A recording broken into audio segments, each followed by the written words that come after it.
the live. I hope everyone's okay.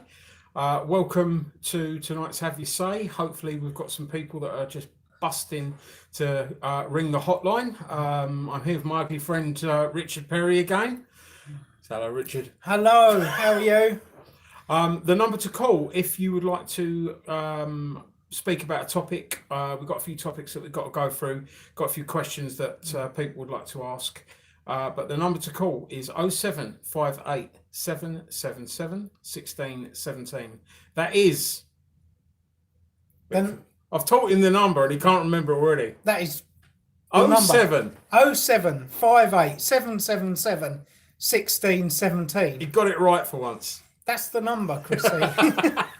That's the number to call, guys. So if you've got if you want to talk about a topic, please just ring in. Feel free to ring in. If you don't want to talk and you've got a question, please text that number. You can text that number at any time, but I'm only really answering that phone number when the live is on. So. Before people start ringing in, because I get a feeling a few are ringing in today, I thought I'll just go through a few of the texts that we've had on the hotline number this week. We've got a young lady that lives in Boreham in Essex. You know who you are. She has asked about e-scooters. My personal thoughts on e-scooters is that if they're legal for the council to rent, they should be legal for the people to use and buy as a private conveyance. And I would think that if people are sensible and don't drive them like nutters and whatever else, they should be able to use them. There should be, but basic politeness and safety should be considered. I mean, if you see a youngster that's roaring about on them and can cause an accident, something like that, then obviously that's where they need to be controlled a little bit. And I'm not going to put this forward as an idea for anyone to use, but if they look remarkably like the ones that the councils are renting, I don't know how the cops will be able to prosecute people for using their own private ones. But with all things, be careful. I've seen some demons, old age pensioners and stuff on disability trolleys in my time. It's like, wow, that geezer's really going for it. So I think it was before he retired, he was a racing car driver or something like that. But your thoughts on e-scooters, Richard? I haven't really got an opinion. It's one of these things that they think is going to save the planet. I was up in Frinton the other day and I just see them laying about everywhere. So I think people have used them and chucked them everywhere. So I'm not so sure whether it's a waste of money or not, But if people want to buy them and scoot about on them, well, good luck to them. Just be safe out there. Hopefully it will help deal with a lot of the congestion and pollution. So that's always a good thing. Special shout out to a gentleman called John Lever. Thank you ever so much for your kind words, John. If you ever feel like having a chat, giving us a ring when the panel's on, feel free. The number to call is 0758 777 1617. God, he's getting good at this, and he's getting good at this, not fluffing his lines. I've had a message from an Andrew who is a bit concerned about basically slum landlords. Now, without knowing the actual, because the devil's always in the detail, Andrew, without knowing more about the specific case, what I would say is, mate, is a really good starting point, and something that scares a lot of them to death is knowing about the Decent Homes Standard. So if you Google Decent Homes Standard, that's a really good starting point. That'll give you an idea about, and obviously after you've Googled that, it will give you a few suggestions about how to go forward. If you want to privately get some more details, I'll do my best to help with that. And I've got some good non-governmental organisations that can help with that as well. And of course, the other thing to say with that, Chrissy, is your first port of call could be the environmental health. If there's something wrong with your property and you're renting it and you think you're being taken advantage of, environmental health, and they'll come and have a look. And then, as Chrissy says, devil's in the detail. They'll get to the bottom of it. If you're being ripped off, they're your first port of call. Yep. And if you happen to have the local authority as the landlord, we won't even go into that one. Give us some more details, and we'll get you some more help if we can. Hi to Mark Willow. Yeah. Shout out. How you doing, Mark? You all right? We've got a gentleman called Barry that wanted to know a little bit more about the council tax that I'll be doing. I'm really sorry, guys, but at this stage, I've got to keep my powder dry. So I will be looking into council tax a lot more. I mean, you know, I'll move on to this one a little bit later on. But you know, there's a property that costs less than 200 grand in Durham, for instance, places that's, you know, Grantham, Durham, somewhere up north. You pay more council tax on that property than a property that costs 30 million in Westminster. You know, I believe council tax needs to be a little bit more proportionate, needs to be a little bit more fair, and we need to get more bang for our buck as well, because we seem to be paying more and getting less. So the services are being reduced, and the council tax is going up, which it can't be a good thing. So your thoughts, Richie? Well, council tax is going up, except Heybridge Parish Council This tax, is very true, yes. which has gone down 3 times in the last 4 years. And that's every time you've been chairman, isn't it? Oh, funny enough, yes. Yeah, yes, see, yeah. I know how to big him up. This guy's better at numbers than I am. Well, practically anyone's better at numbers than I am. A lot of councils should be looking very closely and keeping their portion of the council tax down. Your council tax is a rainbow. It goes to all different authorities. A small bit goes to your parish council. You know, a larger bit goes to your district, and a bigger proportion goes to your county council. But you can see the figures, which council or which parish council in your district charges more than others, and those keen, well-placed councils will be charging you a lot less. So that's what I've got to say. Yep. Moving swiftly on, the next one, we've got a gentleman called Anthony. He's got a query about council tax for a working lady. Again, without sort of like seeing the actual case, the devil's in the detail there, Anthony. So if you want to get the lady to call in or contact us privately, if she sends me a text on the number 0758 777 1617. He's got it. He's finally cracked it. There you go. It only took me like 3 months. No, I'm only joking. So yeah, if anyone wants to give us a call on 0758 777 1617, we're waiting for your calls. It can be any topical issue, any questions you've got. Just give a call in. So Anthony, with council tax for a young lady. If she's fallen behind with the council tax, basically it's the duty of the council to make sure that we've got a call. We've got a call coming in. Right, let's get this call. Good evening, you're live on YouTube. Good evening, Chrissy. It's Robert Trevor, one of your followers. Hi Robert, how are you, mate? Thank you for calling. Oh, it's a pleasure. And it's a pleasure to finally talk to you, and you're a good fellow there. Thank you very much, mate. Thank you. I'll try my best. Chrissy, I'd like to ask you a question. Go for it, mate.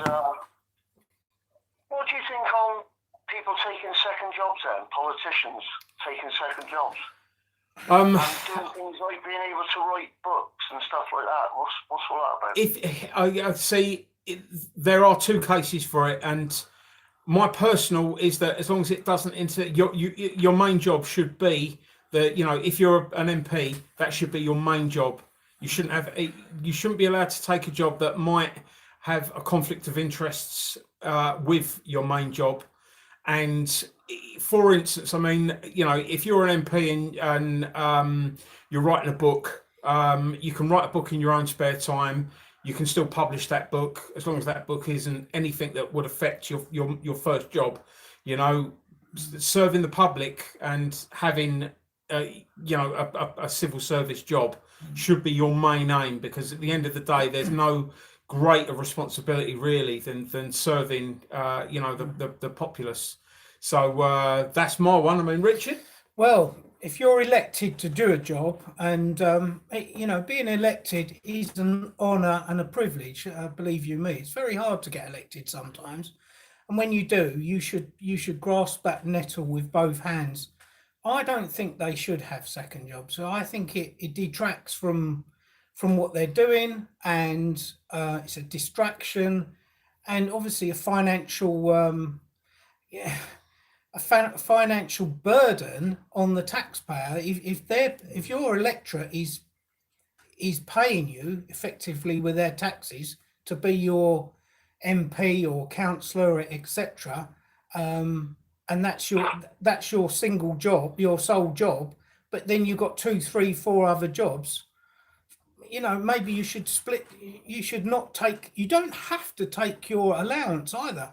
So I'd have more respect for them if they said, "Yeah, fine, I'm going to do this job, but I'm not going to take the money." What's your own thoughts on that, Rob?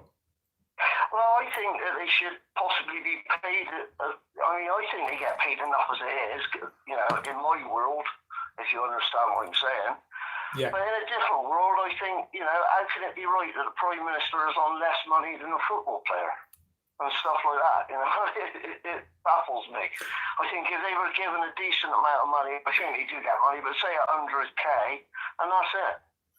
Well, I mean, 100k is what a doctor gets, a general practice. No sidekicks, no opening shops, none of that malarkey, all that got to stop, you know what I mean?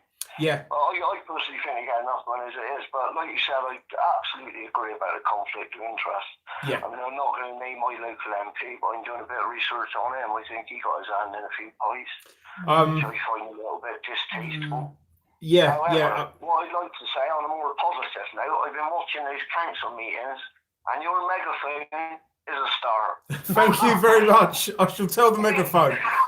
I've been asked to christen the megaphone with a name. I have never laughed so much in all my life.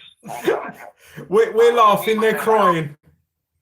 Well, I needed it that day, Chrissy. And yeah. And one more thing I'd like to say is, how do you do it and keep a straight face? When you realise that it's such a comedy, the only thing to do is be funny. So, I'll be honest. I mean, I could make it a little bit funnier, but the moment I make it a bit funnier, people will start saying that I'm not taking it too seriously, and it is a serious matter.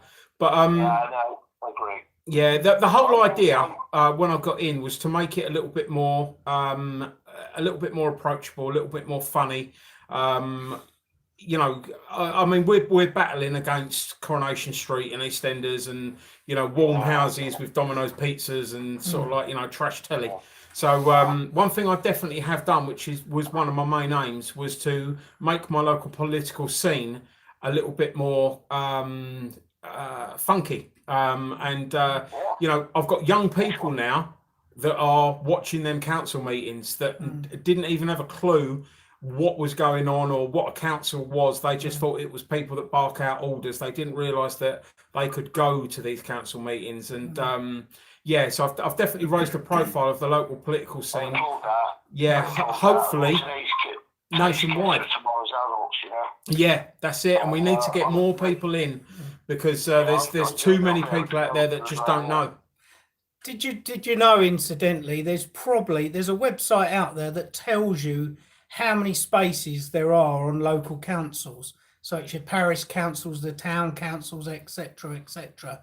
There are spaces, and just to let people know they can get involved, they can come along to council meetings. You don't even have to stand for election. You can be what is known as co-opted. So you turn up, and there's always a co-option policy. So if there's a spare space on a council, and it's always best to start off at the bottom, parish councils, and find out, I've been inspired, I must be honest. I have been inspired. I mean, like you said, I don't have to go along and shout about it, but I can certainly go along and listen. And there are things I'd like to say. I mean, I'm talking to my MP at the moment about something that actually doesn't concern me, but it's the behaviour of the department. Oh, I think he's cut off. Hang on. Is he cut You there, Rob? Yeah, I am sorry, Oh. but gone. No worries, mate. Yep. Start from DWP, I think, bruv.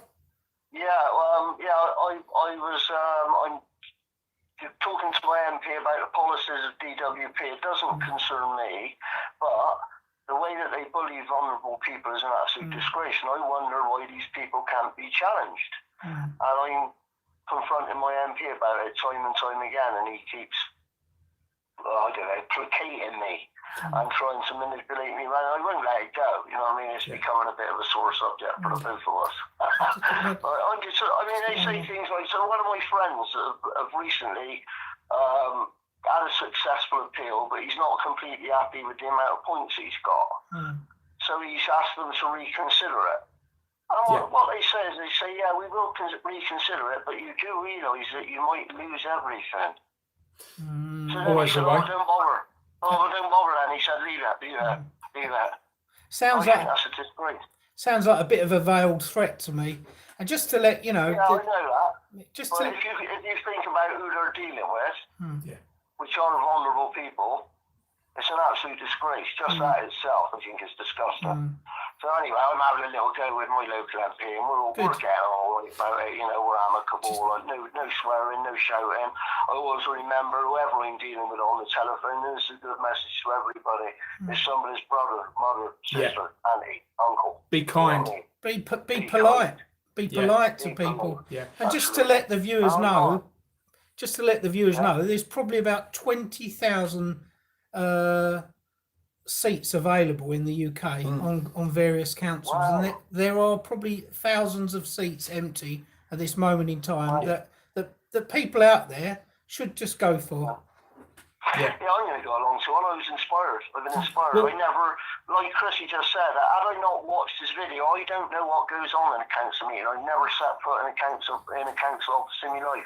But that gave me a little bit of insight. It's almost court-like, isn't it? They want you to think that. They want you to think it's court-like, but you are the ultimate power in there. Really, when you consider it, you know, because councils work for the benefits of the residents.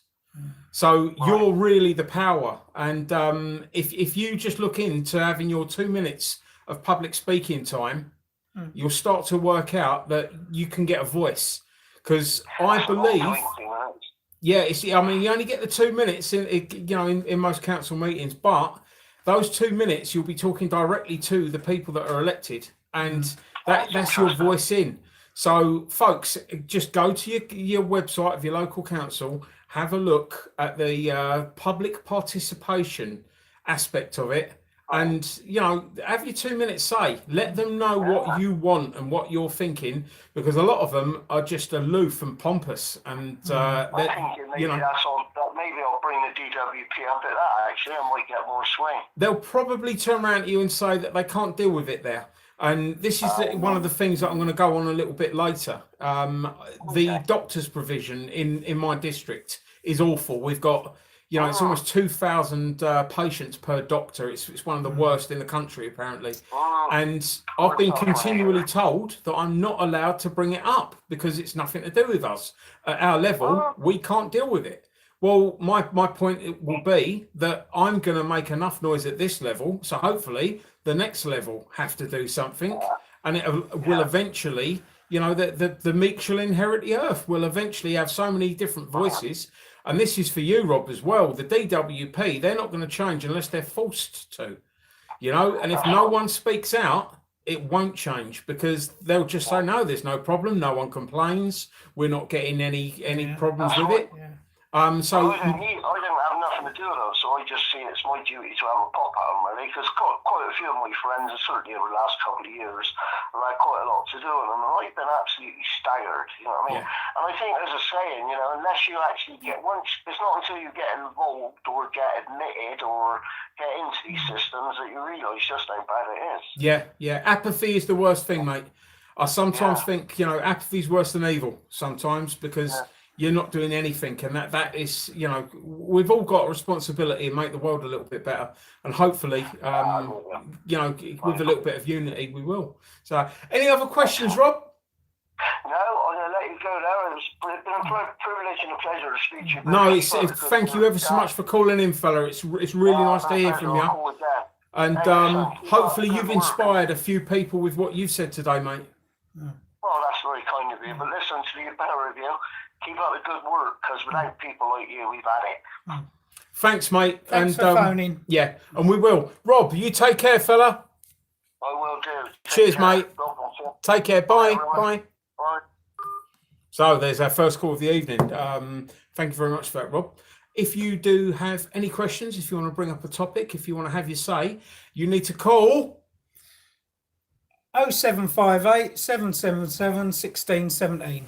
0758 777 1617. Here taking calls right now. So going back to Anthony's council tax for a young lady. What they've got to do is the council have got to make sure that it is a sustainable and affordable plan that she gets into. If it's not sustainable or affordable, then she's doomed to failure, and that's what they've got to do. You know, that's one of the prerequisites. Also, and I did a video about this a few years ago. The two things that you want to steer away from if you are having problems with council tax are and look these two words up, guys. Google these two words: willful refusal and culpable neglect. Willful refusal, culpable neglect. If you have a look on my YouTube channel, which you're on now, if you go down probably a couple of 3 years, I think it was, you'll see that they're the two things that you need to be aware of. So we have an unknown caller. Let's see what's this. Good evening. You're live on YouTube. Hello, I'm Claire in England. Nice to speak to you. Just been watching you online. Hi Claire, how are you? I've got an interesting one for you. My wet room, right, I know about law, so I've been taken on for 4 years, my national housing company, CEO. I'm left, what you quoted earlier, I left, it's 4 years, unsafe conditions, and I have a lot of medical equipment in my flat I rent.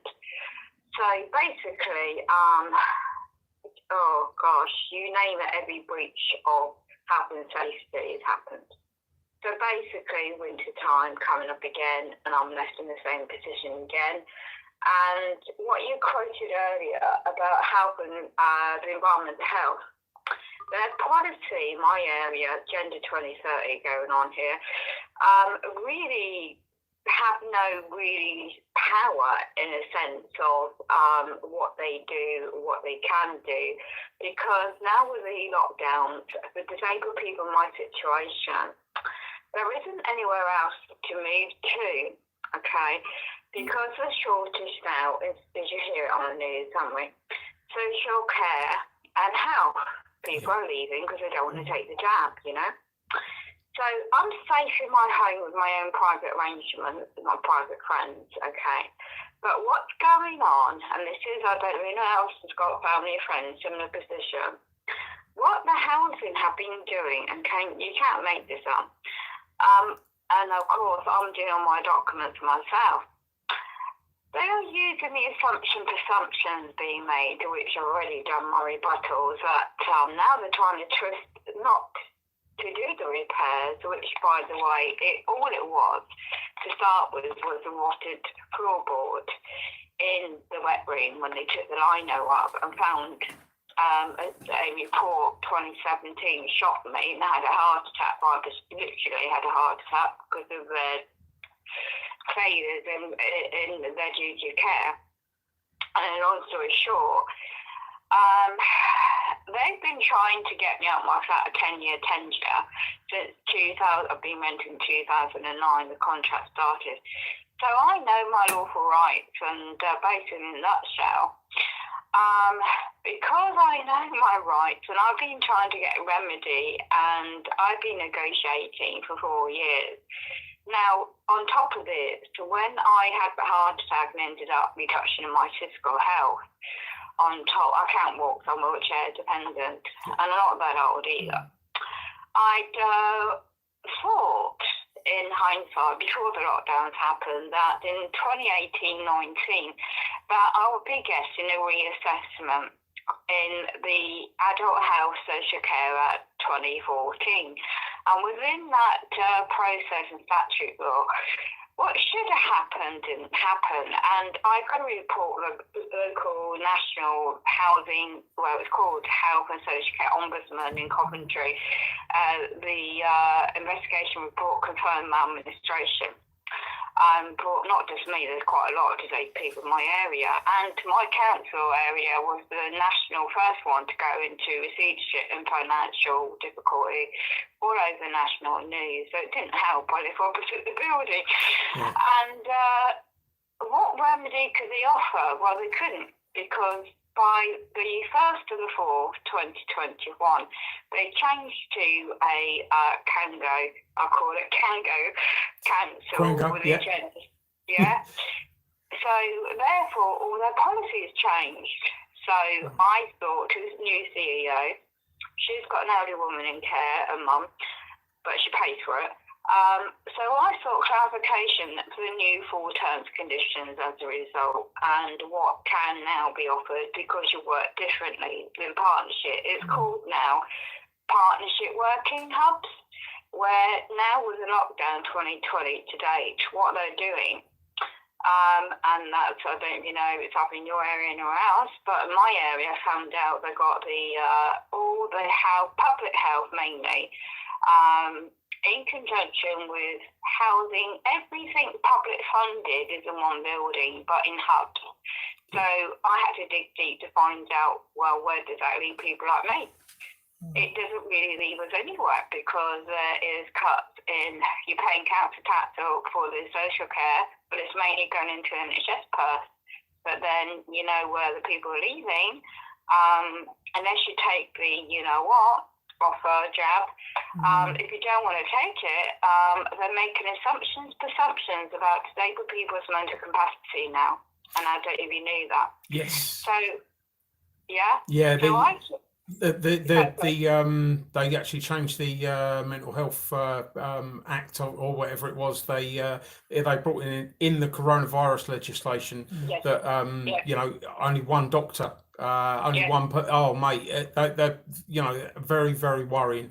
So you've only got to have one dodgy official to now basically say that you haven't got mental capacity, which is very worrying. And what I've done, Chris, what I've done on that regard, to cover my back, is that I document everything, paper trail, email trail, and you've been brilliant, by the way, over the years, what you're doing. Thanks, mate. Yeah, very, very good. And I learnt a lot from you. That's why I got into law. Thank you. I can't thank you enough, because I've learnt a lot. So I've now learned how the monetary system works. Or doesn't work. The monetary system.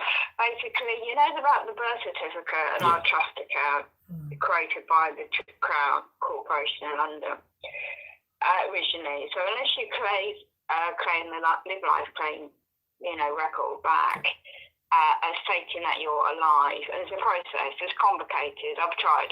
Very. And I know who I am, living, breathing, flesh and blood. And I do have my faculties about me, in the sense that these are just all corporate agents. I.e., when I do my documents, I do it as a agent representative, or the all caps name. Yeah. Yeah. Yeah. And I know about sentence grammar, I do it such a way in the terminology, but I also careful in how I do it. So I do the stamp duty. When you put your put a stamp on it. Yeah. So I know how to, and they hate it. I do that. They don't understand it. That's why they hate it, mate, because they don't understand it. Yeah. Because they're one of the assumptions, I had an attempt in my life years ago. So the only diagnosis I had was PTSD, post-traumatic stress. Lifetime from that horrific attempt in my life years ago. So just because I'm in a wheelchair doesn't mean to say my brain don't work. Yeah, yeah. Yeah.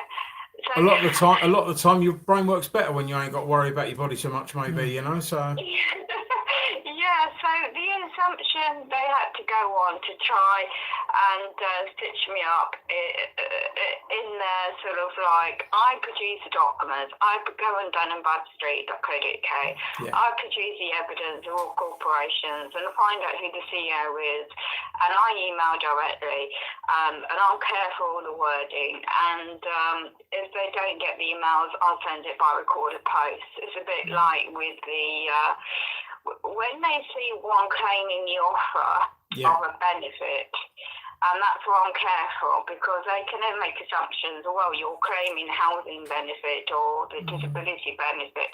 Yeah. Well, I use the terminology, Chris, I don't mean anything else now. Entitlement. Yeah, force and cohesion. Yeah, yeah.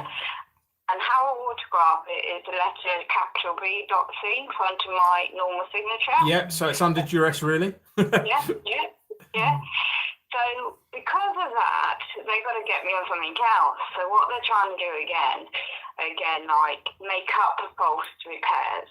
So like tomorrow, I'm due a smoke alarm thing on the ceiling, which is just renewal. But he comes in, the individual, to snoop about my private dwelling, to report back, to make an assumption about the condition of my home, which they caused in the first place in 2017. Yeah. So therefore, if I got in, like you said earlier, these agents, public servants, i.e. in the health and safety, they're condemned anyway, and I'll be displaced. Again, I've experienced this before in the past, where I had to fight to get home, because if you're claiming a PIP, disability, universal credit, if you're out of your home for more than 4 weeks, it affects your entitlement. Yes. And it gets more complicated now, the way things are. So I said to him quite clearly, the negotiation was it. I move out, so this is moaning of the workers, right? They couldn't get in at 8 o'clock in the morning to do the job, right, for the floor. And at first it was just the floor.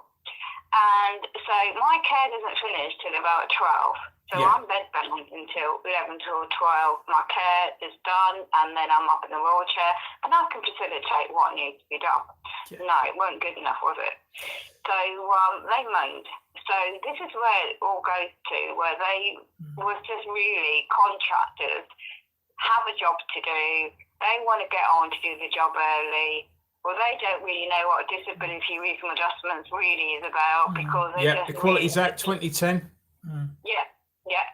They've ignored all that completely, and they're still doing it. That is discrimination. That really is discrimination. I know. Every time, and I quote that. Corporate harassment. Yeah. Corporate harassment. At 1997, exactly.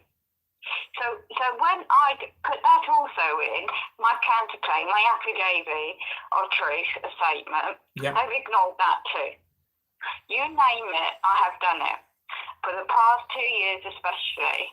And so therefore, this is what they've tried. They've gone, this just sounds just like something of a movie.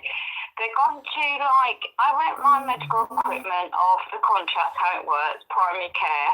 Yep. NHS England, every town and city has them, the commission groups, don't they? They've changed again recently. So therefore it's all merged into, they called it partnerships. Yeah. So your data is merged, I didn't consent to that, so we'll deal with that another day. But in the meantime, it's like, okay, so you could have easily done this back in 2017, 2018, 2019. I negotiated a hotel, travel lodge around the corner, disabled accessible hotel room, wet room, and they could have got in, we could negotiate terms and conditions, black and white paper, and done the job within a week. That wasn't good enough, was it? Didn't want that. They're gatekeeping you, mate. They're gatekeeping you, aren't they? Plain and simple, it's gatekeeping. And the thing is that, you can add that to your claim, because obviously their inaction is detrimental to your health, to mental health, physical health, everything. So the fact that they haven't chose to act shows an intent. And I mean, if you need any specifics on this one at all, if you send us a message, send your number to this one. It's not my, I know a little bit about it, but I've got some very, very good people that can help you with it. And they're non-governmental, they're not COB people. They're people that actually, are legally, legally astute and, not on anyone else's payroll. So, if you need anything, just send me a text over, mate, and I'll get busy on it for you. So it's because the notice of intent I tried to do recently as well for the CEO, he takes no notice of it, and I was going to do the fee schedule. Well, I know he's going to take no notice of that, so that's why they're sending these fake made up repairs for minor things just to report back to get a condition, condition survey report, so it protects them, the housing company's agents. And so I can't claim back and say, to all due respect, there's nothing to do but this, as you know, for 4 years. And it's right, with the mental health part, I just don't do that. I know other people want to get in to your call. The Section of Coronavirus Act, Statute 2020, and amended recently, isn't it? Yeah, full of holes. Yeah, it is. With that, if one can actually prove, which I've got the documents, this is my experience only, okay? Yeah. It still might not work for nobody else, but I'm trying this angle. So you can actually, there's a paper trail to show that you are fully able to make your informed condition or informed consent, whether you want to take the you-know-what in the arm, or whatever goods and services it may be. This is actual, you're just adding some information to assist them, so it looks like you are just assisting, but you remain in your God-given rights at the same time. Yeah. And you're making it clear you're fully able and embodied, because what they were stirring me up with was not taking this compensation of X amount of thousands. And because it sets over the threshold of a benefit threshold, by the way, when you know this, a civil case is closed after 6 years. Yeah. But you could lump at this in a way. Ministry of Justice, of course, as agents into company, through the Criminal Injuries Compensation head office in Glasgow as a limited company, tried to reopen a case after 10 years and not contacting me.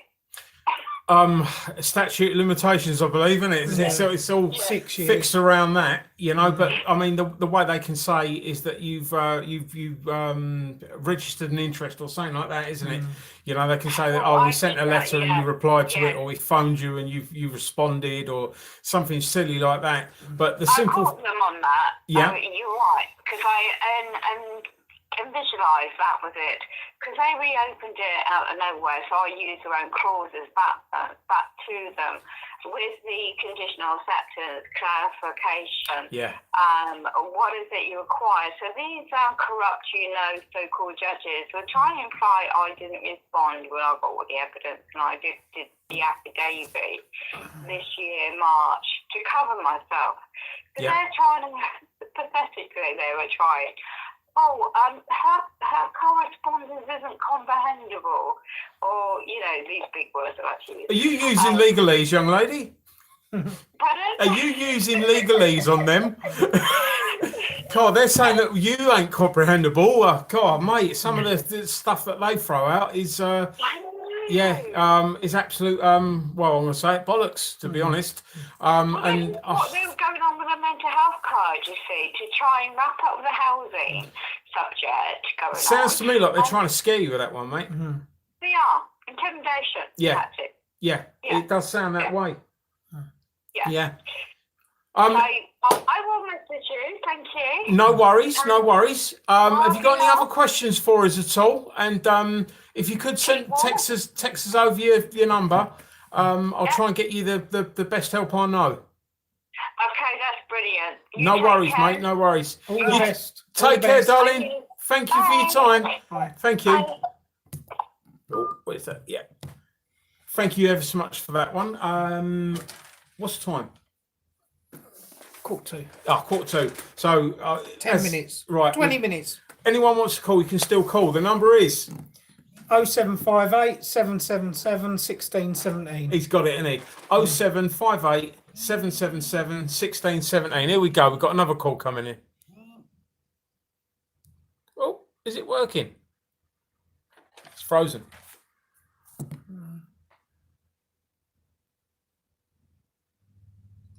You're live on YouTube. Hello. Hi, Chrissy. This is Jim here. We've actually been pals on Facebook for a while. How you doing, Jim? Nice to meet you, fella. Yeah, it's nice to speak at last. Great, mate. Great. I was wondering if I could ask you a couple of questions about the current situation that I've been following that you've been going through yourself. Is that okay? Yes, of course, mate. If I can answer them, I will. If I can't, I'll have to politely decline. But Of course. go for it, Jim. Right. Well, firstly, I followed the whole point of order debacle. Yeah. Which, I'm on your side there. I think, you had something you wanted to say, and by the sounds it was quite important about sticking up for someone that was suffering homophobic bullying. Yeah, there's quite a lot to it. They shut you down without actually letting you get your point across. I was wondering if you would be able to actually enlighten us on what that point was here now. Would that be possible? I'll be completely honest, Jim. I didn't get the opportunity to ask the question, to raise the point of order, and I'm currently, because at the start of the week, myself and Richard had a very good positive meeting with the new leader designate, Richard Siddle, and his deputy Jeanette. So Richard and Jeanette, myself and Richard, we had a very, very positive chat. I'm not sure whether or not we can get everything resolved, but I'm willing to try. That's the best you can do, isn't it? Yeah. I mean, the only guy that can, the only councillor in the council right now that can bring that council together, in my opinion, is going to be Richard Siddle, the guy that's leader designate. And I'm whilst I feel like I should be shouting stuff from the rooftops right now, it would probably be slightly detrimental to. Yeah. Well, ultimately, mate, it's not about me. It's about, getting the district served better in the community. That's why I'm asking. As a member of the public, I was interested to hear what an elected representative was actually going to bring up, and I didn't get that opportunity. To me, it sounded like it was bullying from them on you, even though it was you raising your voice and being slightly contentious, but I don't think you actually had from my point of view, it didn't look like you had a choice in that. No. You actually had to stick to your points, otherwise you wouldn't get anything across. Can I just chip in there, Jim? Obviously, Chris is on two councils. He's on Heybridge Parish Council, and I'm the chairman of that council. So I'm the other chairman that deals with Chrissy on a regular basis. Now, wonderful. The chairman. I apologise for my ignorance. No. But my apology. The chairman of Malden District Council, Councillor Mark Hurd, breached his own constitution. Now, what you should do, if there's a point of order called, immediately, it says in the code of conduct there, The constitution, that the chairman should stop the meeting forthwith. Then the chairman, with the point of order, right? yeah. So if Chrissy calls a point of order, or any other member, the chairman is obliged to stop the meeting, deal with the point of order, and then move on. It's the chairman's meeting. The chairman sends out the summons for the meeting, and it's the chairman is responsible for every member, not just the members in his own group or his own friends. He is elected as the chairman of the whole council. It's his responsibility. Spokesperson and unbiased to a degree, I imagine. Exactly. And the other thing that goes on, which shouldn't go on, is the chairman goes to group meetings. Now, if you look at, I've said this before, Lindsay Hoyle, who's the Speaker of the House of Commons, he doesn't go to group meetings because he should be impartial and untainted. whereas Yeah. Councillor Hurd goes to the independent meetings. And That's dodgy. yeah, and two other things that he did, which you may or may not have twigged. He dismissed the officers who were sitting on his table and carried the meeting on without the officers. That's the equivalent of, to me, that's the equivalent of dismissing the jurors in a trial and then carrying on the trial without the jurors. Absolutely. It doesn't happen. And the third thing that he did do, which is totally out of order, is that he called the police on Chrissy Morris. And he's that was unbelievable. You handled that well, Chrissy. Thank you, bro. Yeah. I mean, the thing is, he's an ex-copper, and so he should know. And There's no plea of ignorance. Yeah. I mean, exactly what he's doing. I spoke to two senior officers before that meeting, but just in case, because I had an idea that they would try and do that to me. I always work on worst case scenario, and I did my due diligence. I looked into what they could do, and I went and obviously spoke to the police as well, because I've got no interest in making the police look bad. And Of course not. the simple fact of the matter is that unless I commit a crime in that chamber, they can't do a thing. The police shouldn't do a thing. They are not. You're an elected official, you know, as a member of the public. Yeah, I mean, if I committed a crime, fine, nick me, take me away, but by sitting there, by asking for a point of order, which is my democratic right, I wasn't causing any disturbance. I was sticking to the rules. The chairman. They were causing the disturbance by silencing him. The chairman is breaking the rules effectively, and the chairman and the vice chairman are both ex-police. And what really annoyed me was there's 3 coppers turn up for a disturbance. I've got a lady that got burgled probably a month ago now. She's yet to see a policeman. She's an elderly lady that got burgled, and she's yet to see a policeman. But they'll get 3 policemen into a chamber for basically a non-crime. They got the coppers in to intimidate me. Simple as, and it didn't work. That calling the police was frivolous and vexatious. That in itself should be investigated. And this is this is the thing. This is why I think this incestuous relationship between the police force and politicians has got to stop. We shouldn't be electing conservative members to run the police force and then sort of be unbiased. You can't be a member of a political party and run a police force. It turns into a mafia, doesn't it? It's totally wrong. And every single chairman and every single councillor up and down this country should be jumping up and down, because what he did was so wrong. I've never known anything like it. It seems wrong to me. Yeah. But, I'm not a trained politician. I don't know the exact rulings of it like you guys. Yeah, but that was going to be my second question. Go for it, Jim. Now that they've, whether unfairly or fairly, kicked you off of the boards, does that affect your power to affect the changes you were elected in to do? Basically the joint standards, or as I now refer to them, the double standards committee, have absolutely no teeth, and it seems that all the other councillors that are, well, not all the other councillors, most of the other councillors that are there for, let's say, self-gratification, their own reasons, they are bothered that they're, about the double standards committee and the, being shamed. Well, I'm more worried about not doing what I think is right.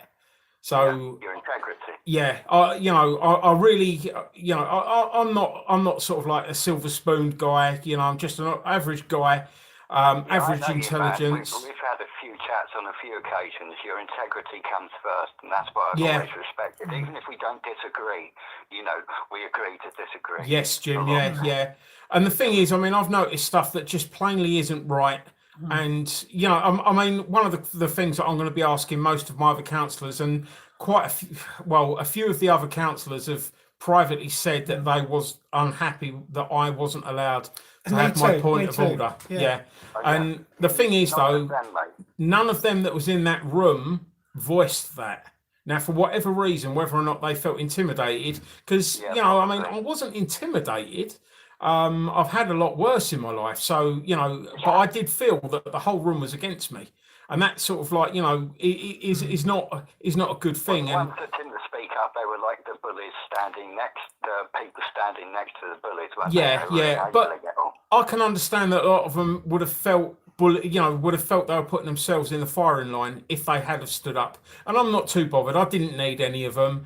It turned out the way it turned out because none of them stood up. Well, a couple of them sort of like were doing stuff behind the scenes, but the majority of them. And the thing is, mate, even if I'd have hated me, if I'd have been in that chamber and I'd have heard it. You've got your right to speak. Yeah, right? I would have said, you know what, the guy might be a wally. He might, you know, I might disagree with him, but he's got a right to speak. He's an elected member, and I've actually done that before. Yeah, I've actually done that before with a guy that, you know, I don't get on with in there. He wasn't supposed to be able to speak. He spoke. Everyone went, "You're not allowed to speak," and I was the one that went, "You know what, guys? Even though I don't agree with what he'd done, and I was the biggest part of getting rid of him, he should be able to speak because he's elected." You know, and it's not good for the image of the council that, you know, It's not good as a member of the public, I thought that was absolutely disgraceful. I was sitting through that whole thing, waiting for you to actually get your point across, wondering what the point of order was. I only needed 2 or 3 minutes to get my point of order over, and I'm really sorry that I can't tell you what it is just yet, Jim, but all will be revealed very soon. And I'm quite enjoying that they're all scrambling around trying to think of what my point of order might have been. I love that. You know, very few of them have asked me. Entertaining as an outsider. Yeah, very few of them have asked me, mate, and that you know in itself is quite indicative that they're not actually thinking about, well, hang on, what could have, you know, what could have stopped that happening? Basically, the chairman just saying, "Councillor Morris, what's your point of order?" He didn't do that. Exactly. It descended. And, you know, I mean, I've got other members shouting, "Give us a number, give us a number." In the 2 years I've been there, no one has ever given a number to a point of order. And I did check the rule book before, and it doesn't say you've got to give a number. It simply says you call a point of order. Yeah, you know, they didn't follow their own rule book. It's the chairman's meeting. It's not for members to say that what is your point of order. It's the chairman. He should stop the meeting. What is your point of order, Councillor Morris? Deal with the point of order and move on. And then he's back on track. Yeah. It's so simple that what the chairman was doing was playing a game with Chrissy Morris. Control game. He was playing a game, and it's a very undemocratic game, and you know, dismissing the officers is all a piece of theatre and pantomime, calling the police in. And did you know that he called the police in to talk to Chrissy Morris, and then slammed his hammer down when Chrissy Morris started speaking and told him to be quiet? I noticed that. It's a joke. It reminded me of like a schoolyard, like narcissistic control game. You know what I mean? Yeah. Thing is, Councillor Hurd was absolutely wrong. Everyone knows it, and everyone's speaking privately to us about it, and we all know, everyone knows what's going on, but they're all scared to do something about it. Yeah, well, I mean, shocking. The guy isn't a bad councillor. I've got to say, the guy isn't a bad councillor, but he's an awful chairman. He really is an awful chairman, and he's well past his sell-by date because stuff has happened whilst he's been there that he hasn't addressed. And the fact that he hasn't addressed it shows that he should not be in the role. I'm sorry, you know, if you're a chairman, you need to be a leader. You need to be a leader when you're a chairman. And if you can't lead and lead by example, then perhaps, you know, you should step aside. So, but there's loads more coming up to this because I've forward to it, mate. Great, mate, great. Have you got any more questions for us, Jim? Nah, it's all from me, mate. Yeah. Jim, nice to hear from you, mate. Love you to bits, fella. You've been an absolute star. Thanks for your support, mate. You're a hero, man. See you, mate. Oh, just trying to do my best. Thanks, Jim. Take care, mate. Bye. Bye. What a lovely gentleman. Thank you very much for that, Jim. Right, so let's quickly go down because we've only got a few minutes. What else? Right. One at the top. One at the top. That one. Want to do that one? I've got a few texts about the refugee deaths, but we've only got 2 minutes, and we've only got a couple of minutes, really, haven't we? I mean, me and Richard have had this one out loads of times. Like I said, we don't see eye to eye on everything. Well, something we do see eye to eye on is people shouldn't die in the channel, should they? No. You know, I think we should debate this one, Chrissy. We haven't got time. Yeah. We haven't got time. We've had too many good people phoning in. I tell you what, the next one we do because basically the issues that I was going to say, most people are wanting to talk about the vaccine, the refugees and a refugee problem and the channel and stuff like that, and also lockdowns. We've not had a chance to really speak about any of them, but we've done really well. Is there any other specific questions on there that I've missed? I've had quite a few people ask me about surgeries and stuff in this district. And I've got a plan, but I'm going to have to go into that later now because it's more than a 2-minute plan. Yeah. So if you're worried about doctor's surgeries in this district, I have, I've been speaking out about it, for quite a while now. But I've got more of an idea what I'm going to do now because after the way my council have treated me, I'm probably going to just, sort of like take things forward a little bit more social media-y, shall we say, a little bit more publicly. False vaccinations. That was another we've got the false vaccinations in Australia mostly, but obviously that's more than 2 minutes. And I've been asked about the 70,000 NHS workers that will be leaving the NHS because they won't be taking a vaccine. And the plain and simple one on that is, I think everyone's missing a trick there. And what people need to realise is, why are 70,000 of our NHS workers not wanting to take the vaccine? What do they know that we don't? Exactly. And will we be clapping them? Will we all stand in the doorstep when they get sacked? Yeah. And we'll be all clapping And them? is the NHS in that much of a dire straits that they can afford to lose them? Is it a con by the government? All these we're going to have to do on our next show, Richard. We're gonna have to do a show every other night or something. Yeah. Okay. I'm up for it. So what we'll do is we'll be doing another show very, very soon, guys. The number to call is 07 58 777 1617. So if you've got a question and you want to text that over, you can text that at any time. I just go to, I look at the texts and the questions sporadically, and the phone will be answering the phone 8 p.m. on the days that we're doing this YouTube live. I think we're timed out, and what's the time, Richie? 59. Guys, thank you ever so much for your time. 07 58 777 1617. That's the number to text or to call when we're live, which will be 8 p.m. on whatever night. We'll try and see you in a couple of days or so. Yeah. Won't be tomorrow night, but what's today? We're on Wednesday, aren't we? Wednesday, Thursday. It's Thursday today. Is it Thursday? Yeah, all day, Chrissy. I thought it was Wednesday. I'm losing track of everything. It's lucky that my meeting things just ping all the time. Right, guys. Lucky thanks. one of us is compass mentis. Yes. Well, there we go. Guys, it's been very nice speaking to everyone. If you've got a question or if you want to broach a topic, please just ring us 07 58 777 1617. Thanks for all the nice comments. Yes, I'm watching them flashing up there.